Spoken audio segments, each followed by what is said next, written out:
And I have to say, I was utterly charmed to have that conversation preempted by Dr. Amin acknowledging or stating that there was no way that the government of Indonesia, or by extrapolation, the governments of the world, can achieve sustainable development goals without the full participation and engagement of the religious communities, in particular in countries such as Indonesia, which are so highly religious.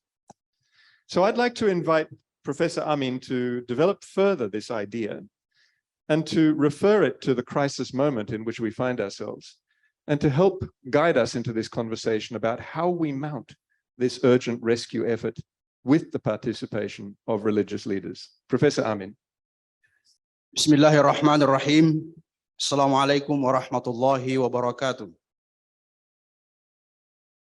Ladies and gentlemen, Your Excellency, I'm immensely honored to have this opportunity to be a part of this very prestigious and very fruitful conference. On behalf of the Ministry of Religious Affairs, on behalf of the government of Indonesia, I would like to thank you very much for arranging this very important meeting, very important conference. Allow me to deliver my speech on the title, The Role of Religious Actors for Achieving the SDGs Indonesian Experience.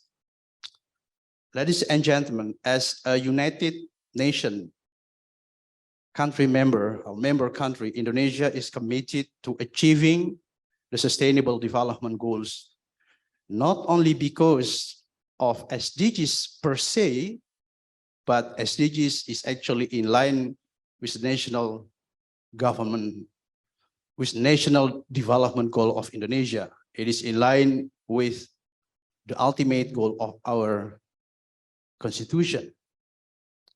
In so doing, the government of Indonesia has delivered a number of related programs, engaged stakeholders, be it individual, groups, institution, organization, social-based organization, religious-based organization, religious leaders, community leaders, and many other stakeholders, especially religious leaders. Religious leaders plays a very fundamental and central role in mainstreaming and enlightening community in Indonesia. As you may already know, that Indonesia is not a theocratic country, but also not a secular country. Indonesia is a very religious nation state, meaning that religion plays a very fundamental role in our nation. So let me tell you about the role of religious leaders in accelerating the achievement of SDGs. There are three reasons at least that religious leaders plays a very pivotal role. The first one, religious leaders are believed to be the most trusted source of information. Religious leaders are believed to have a very high moral standard. So that's why whatever the religious leaders say will be acceptable to society. This is the first reason. The second one, religious leaders have become liaison between the government and the grassroots. A very intensive activity of religious leaders within community make them very acceptable to community. Let me tell you that in Indonesia, we have hundreds, thousands of religious community groups under the supervision of religious counselor. We call it penyuluh agama. Yeah, religious counselor under the Ministry of Religious Affairs. We have 52,000, more than 52,000 religious counselors. And these groups supervise, enlighten 100,000 of religious community groups. So it's going to be very effective if you want to deliver a message, deliver a policy by engaging religious leaders. The third one, religious leaders have the ability to translate the policy into religious language. And our community is very religious. So by using religious language, it's going to be very acceptable. We have a very good experience in Indonesia when we first introduced the concept family planning, limitation of children. It was initially rejected by community, referring to some religious texts, saying that no, it's not, it is contrary to religious teachings, it's contrary to religious tenets. Because in the Quran, for example, say, وَلَا تَقْتُلُوا أَوْلَادَكُمْ خَشْيَةَ إِمْلَاقٍ. Don't ever kill your children because of being worried about hunger. So referring to this text, the concept of family planning was initially rejected. It was widely unacceptable by the community. But by engaging religious leaders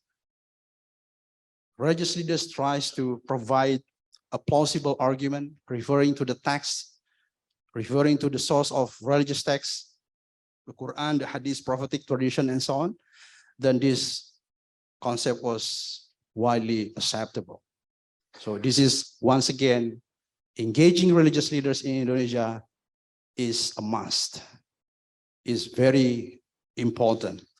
Let us have a look on some of SDGs that have been delivered by the government, by Indonesia, engaging religious leaders. The first one, end poverty in all forms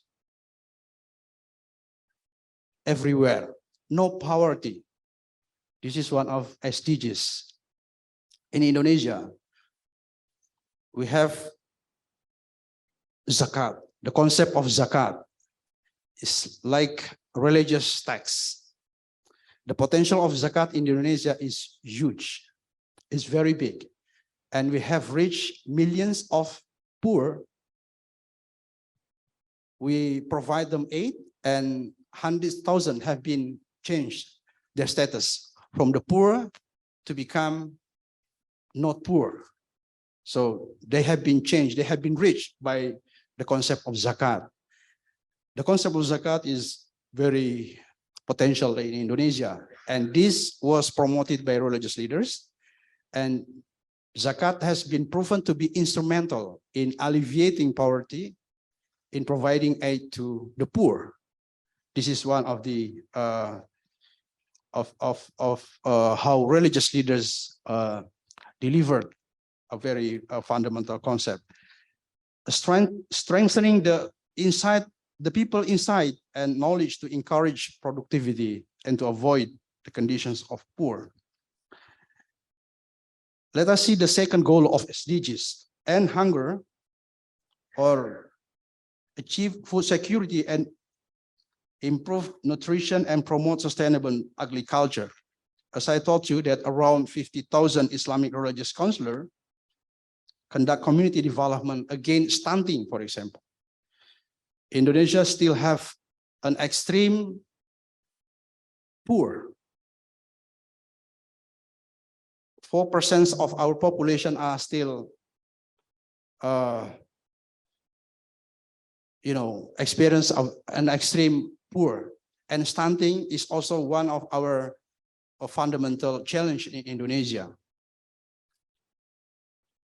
I don't know the exact number of stunting that our children have, but it is still massive in Indonesia, and this is one of the fundamental challenge that we are now facing. And religious leaders engage to promote, to enlighten people to avoid stunting. Gender equality, for example, this was also widely unacceptable, refused, rejected, because it is contrary to some of our Islamic texts, our religious texts. If you look at the texts written at the Middle Age, at the 7th century, there is no gender equality.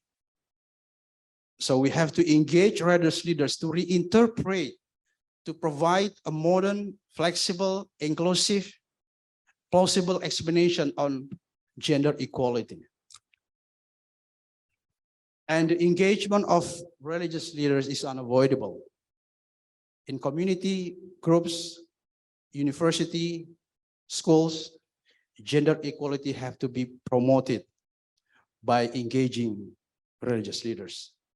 Otherwise, once you leave religious leaders behind, believe me, trust me, no matter how strong your argument, no matter how good your concept, it will be unacceptable, because Indonesia is a very religious nation state.